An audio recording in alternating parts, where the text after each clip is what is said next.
우리가 그리스도인이라면, 그리고 평촌감리교회 성도라면 이 두 날짜는 꼭 기억을 해야 되지 않을까 생각을 해봅니다. 하나는 1885년 4월 5일. 그날이 무슨 날이죠? 1885년 4월 5일 우리나라의 개신교의 복음이 최초로 전파된 날. 누구를 통해서? 감리교회 아펜젤라 선교사를 통해서. 왜 4월 5일이에요? 그날이 부활절이에요. 그래서 아펜젤라는 의도적으로 그 많은 날 가운데 4월 5일에 맞춰서 이 땅을 밝게 됩니다. 또 하나의 날짜, 1991년 3월 31일 무슨 날입니까? 네, 우리 평촌감리교회 생일날이에요. 왜 그 많은 날 중에서 3월 31일입니까? 그날이 뭐예요? 부활절이었어요. 그때는 보통 4월 달에 부활절을 맞이하게 되는데 3월 31일이 부활절이었어요. 여러분 앞에 화면에 나와 있는 사진을 다 보시길 바랍니다. 저게 뭐 하는 거예요 지금? 현판식 하는 거예요. 개척 예배를 드리고 그리고 현판식을 하는 건데, 오른쪽에 계신 분이, 앞에 계신 분이 백문영 감독님, 그 안쪽에 계신 분이 배용두, 그 당시 감리사님이셨어요. 두 분 다 고인이 되셨어요. 다 돌아가셨어요. 그리고 왼쪽의 끝에부터 오세옥 목사님, 그 당시 선교부 총무님이셨어요. 그 가운데 있는 사람이 누구예요? 저렇게 젊었을 때가 있었어요. 그때가 50이죠. 50.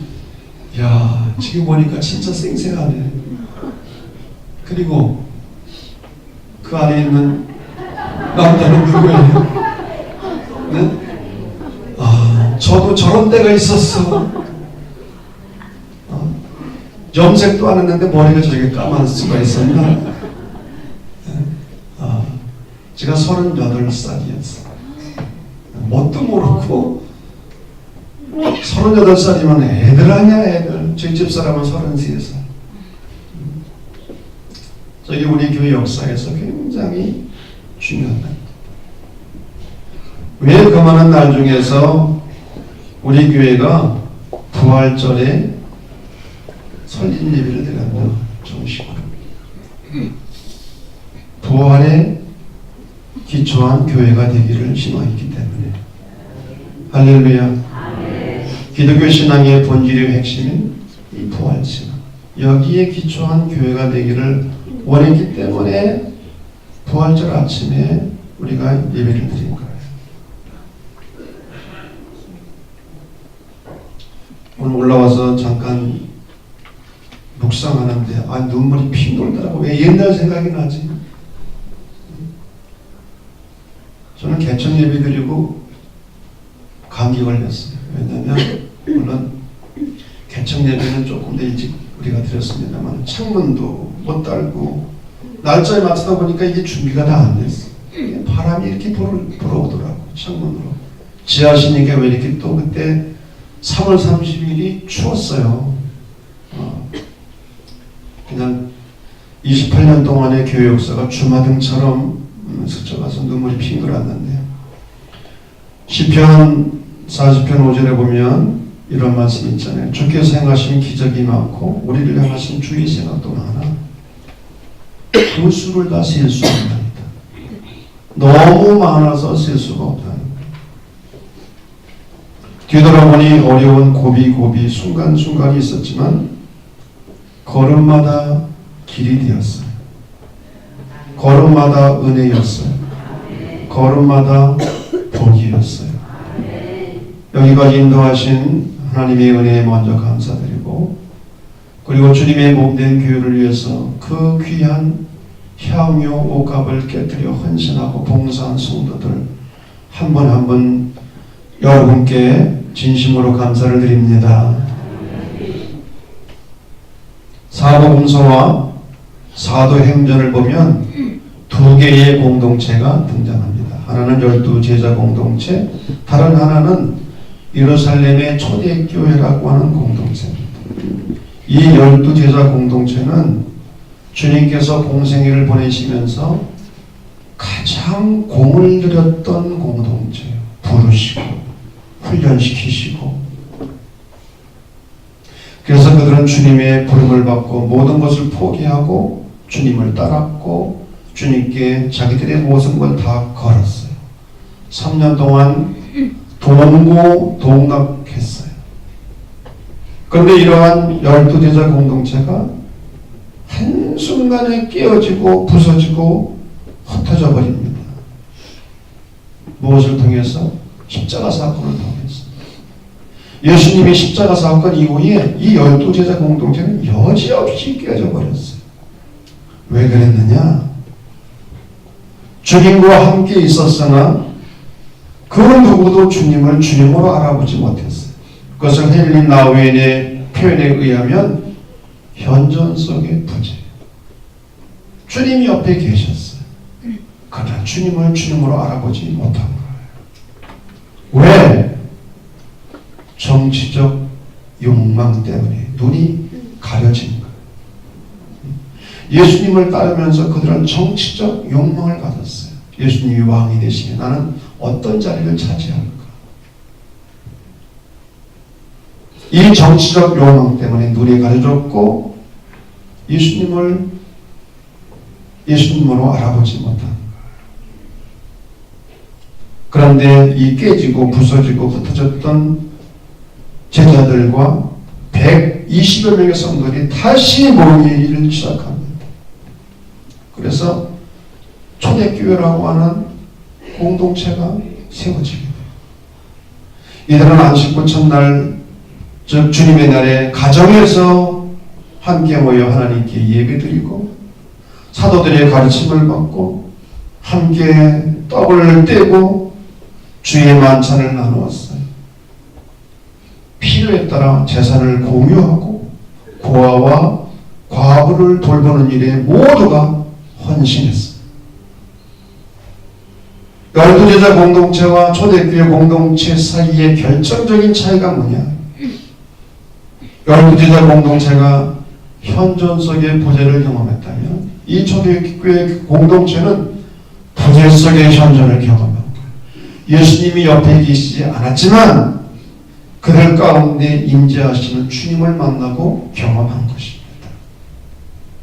그러면 그 무엇이 깨지고 흩어진 12제자 공동체를 다시 불러 모아 예루살렘 초대교회라는 새로운 공동체를 회동시켰는가?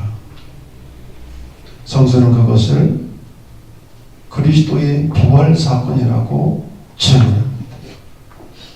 십자가 앞에서 흩어졌던 제자들이 고난과 죽음이 기다리고 있는 예루살렘으로 돌아온 것은 죽음을 이기신 하나님의 생명, 부활의 생명을 만났기 때문이었어요.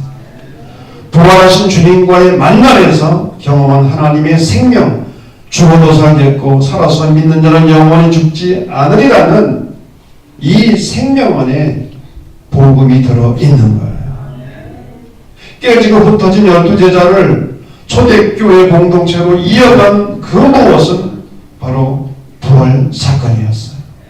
바로 이 부활 사건이 교회의 존재론적 근거가 되는 거예요.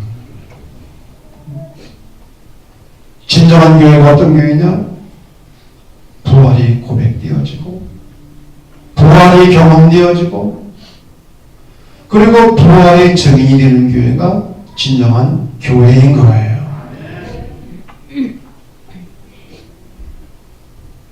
그런데 중요한 것은 부활이 뭐냐? 부활신앙이 뭐냐? 우리가 부활신앙을 가지고 산다는 게 뭐냐? 이것이 굉장히 중요한 문제입니다.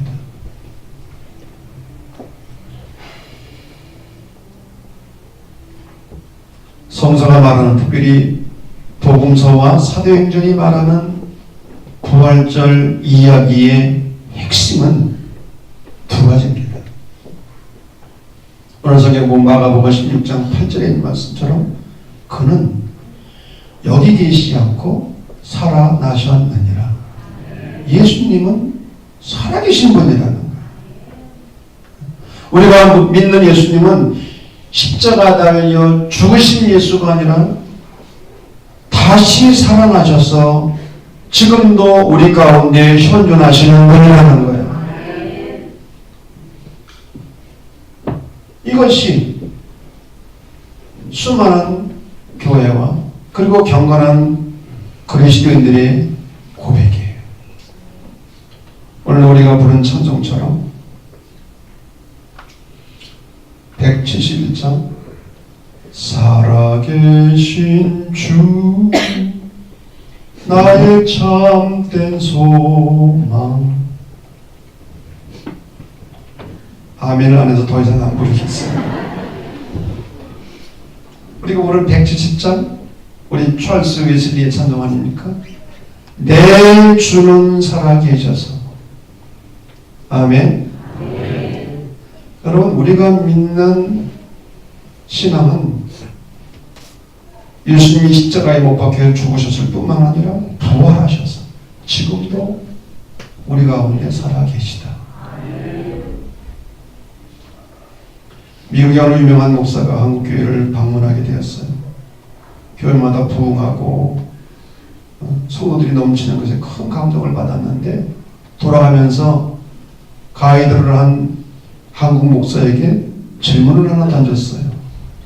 그런데 왜 한국교회 성도들의 얼굴 표정이, 예배를 드리는 얼굴 표정이 왜 이렇게 어두냐? 발랄하지 못하고 무겁고 어둡다. 왜 그러냐? 그랬더니 가이드를 한 한국 목사가 이렇게 대답했어요. 우리는 예수님의 십자가를 바라보면서 마음이 무거워집니다. 그랬더니 뭐라고 얘기했는 줄 알아요? 그리고 한국 교인들은 부활하신 예수님은 안 믿습니까? 우리는 부활하신 예수를 믿는 거예요. 할렐루야. 예수님은 살아계시다. 이게 부활절 메시지의 핵심이에요. 두 번째, 그분이 우리의 주님이시다. 로마의 정치 권력은 로마 황제를 향하여 큐리오스 주라고 부르도록 강요했어요. 이 큐리오스라는 말은 신에게만 붙이는 최고의 존칭인 거예요. 그래서 로마의 황제를 향하여 큐리오스라고 부르도록 한 거예요. 그러나 그리스도인들은 아니다. 예수님이 우리의 큐리오스다. 이렇게 고백하며 살았기 때문에 무서운 박해를 받은 거예요. 초대교회 메시지의 핵심이 무엇입니까? 사도행전 2장 36절 말씀. 너희가 십자가에 못 박은 예수를 하나님이 주와 그리스도가 되게 하셨느니라. 바로 그분이 우리 주님이시다. 십자가에 못 박혀 죽으시고 부활하신 예수님, 그분이 바로 나의 주님이요 우리의 주님이시다. 그러면 부활의 현재적 의미가 무엇입니까? 이런 부활신앙을 가지고 있는 그리스도인들은 어떠한 삶을 살아야 됩니까? 첫째는 예수님의 삶과 정신의 부활입니다. 여러분, 세종대왕과 충무공이 죽었으나 그분들의 애국 정신은 죽지 않았어요. 계속 살아 흐르고 있어요.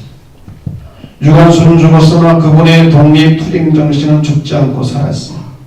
마틴 루터 킹 목사는 흑인들의 인권을 위해 일어나가 39살의 젊은 나이에 백인의 총에 맞아 죽었지만 그의 정신은 계속 이어지고 있어요. 인도 지도자였던 마하트마 간디는 죽었지만 그가 주장했던 비폭력 무저항 정신은 계속 살아 있어요. 예수님은 죽으셨으나 예수님이 한평생 추구하셨던 하나님 나라에 대한 비전, 예수님의 사랑과 정의와 진리의 삶, 예수님의 삶과 정신은 죽지 않고 살아있는 거예요. 예수님의 부활은, 화면 띄워주세요. 미움에 대한 사랑의 승리요, 불의에 대한 정의의 승리요, 거짓에 대한 진리의 승리였어요. 미움이 사랑을 죽였어요. 불의가 정의를 죽였어요. 거짓이 진리를 죽였어요. 예수님이 부활하지 못했다면 사랑이 패배한 거고, 정의가 패배한 거고, 진리가 패배한 거예요. 그러나 예수님이 부활하심으로 사랑이 승리한 것이고, 정의가 승리한 것이고, 진리가 승리한 거예요. 우리는 그렇게 믿고 사는 거예요. 결국에는 사랑이 승리한다. 결국에는 정의가 승리한다. 결국에는 진리가 승리한다. 우리는 예수님의 삶과 정신을 따라서 사랑의 삶, 정의의 삶, 진리를 추구하는 삶을 살아가는 것이 부활 신앙인 거예요. 두 번째로 실존적 부활입니다. 나의 부활입니다. 부활이 무엇입니까? 죽은 것이 다시 사는 거예요. 여러분, 죽지 않으면 절대로 다시 살 수 없어요. 까무러졌다가 다시 깨어나는 건 부활이 아니에요. 완전히 죽었다가 사는 게 부활이에요. 날마다 나 자신이 죽는 겁니다. 나는 죽고 주님으로 사는 게 실존적 부활이에요. 우리의 옛사람이 죽고 새 사람으로 거듭나는 거예요.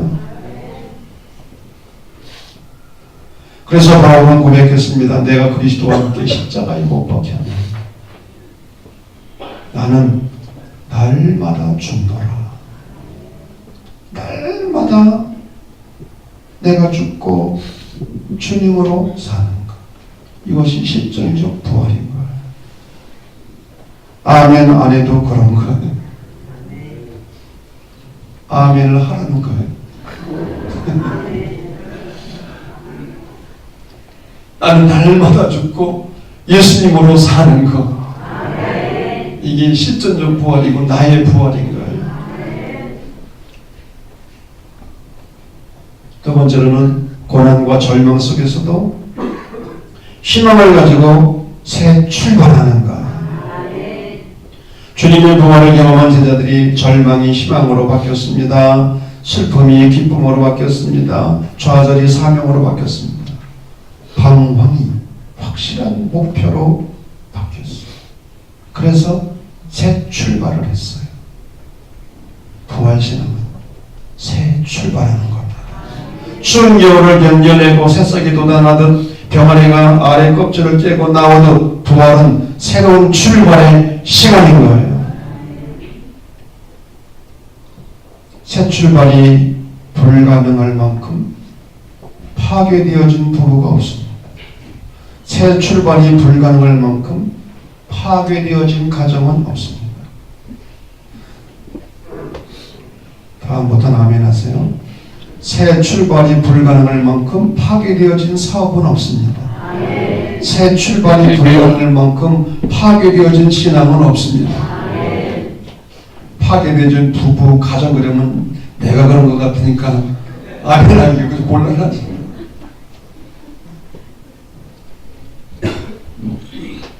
제가 여러 번 언급한 희망의 신학자 윌리겐 몰턴, 그는 절망의 시대에 희망의 신학이라는 책을 썼는데 그 책 말미에서 이렇게 고백을 합니다. 나는 살아있는 한 희망, 아니 죽더라도 희망합니다.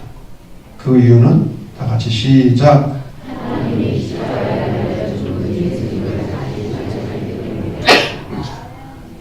여러분, 환경에서 희망을 발견한 게 아니에요. 예수님의 십자가와 부활 사건에서 신앙을 발견한 거예요. 세 번째로 실존적 부활이 무엇입니까? 영원과 잇된 삶을 여기서부터 사는 거예요. 우리가 예수를 믿는 중요한 목적이 뭡니까? 영생을 얻으리라. 내 말을 듣고 또 나아보내 심리를 믿는 자는 영생을 얻었고, 이미 우리는 영생을 얻은 거예요. 그런데 이 영생은 죽어서 얻는 것이 아니라, 죽어서만 가는 것이 아니라 지금 여기에서부터 시작이 되는 거예요.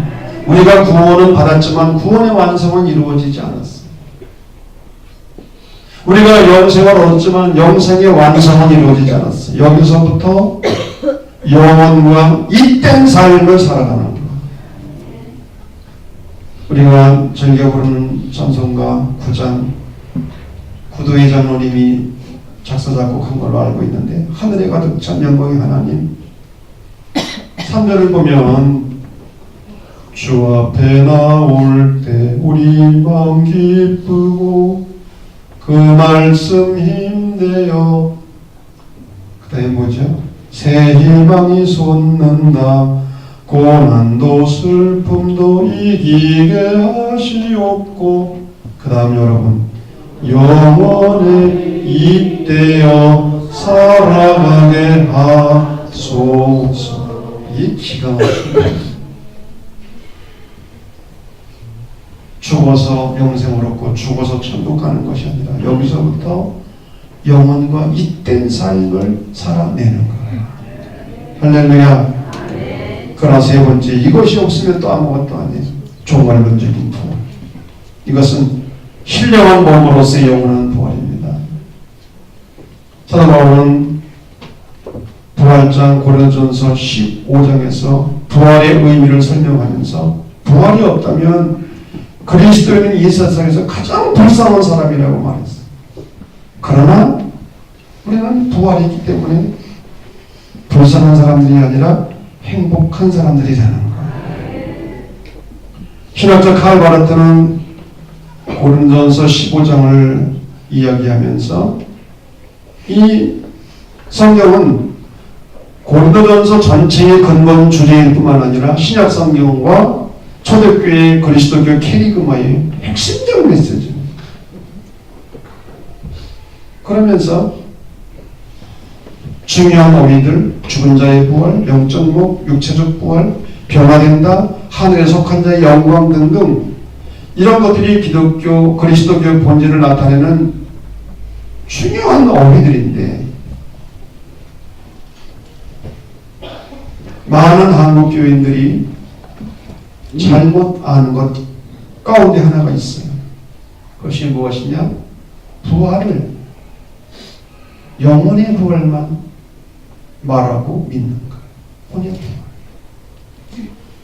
헬라 철학 이원론의 영향을 받아서, 영혼 불면설의 영향을 받아서 우리가 중요한 혼이 부활한다, 영이 부활한다. 여러분, 이것은 기독교 신앙과 비슷하지만 그러나 가장 변질시키는 것 가운데 우리가 믿는 종말론적인 부활은 신령한 몸으로의 부활입니다. 사도행전 마지막 사도신경 끝부분 우리는 몸의 부활과 영생을 믿습니다.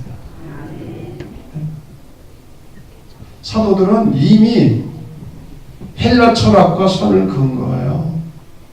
그래서 사도신경에 우리는 몸의 부활을 믿는다고 고백을 한 거예요. 몸의 부활. 그러면 그럴 거예요. 이 몸 가지고 어떻게 또 천국 가서 사나.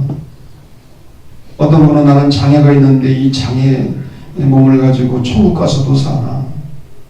여러분, 그 몸 가지고 천국 가서 살려면 다시 살 거예요. 네? 쭈그러들고 꼬부러지고.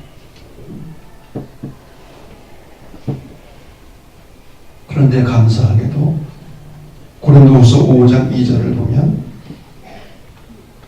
우리의 이 몸이 변화되는 것이 아니라 하나님께서 덧입혀 주신다.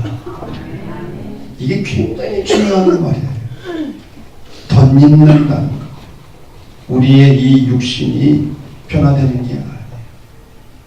하나님께서 새로운 몸으로 우리를 덧입혀 입혀주시는 거예요.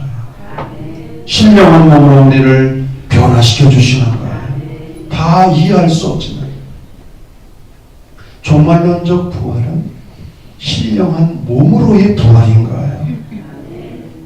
이것을 믿는 것이 종말적 신앙인 거예요.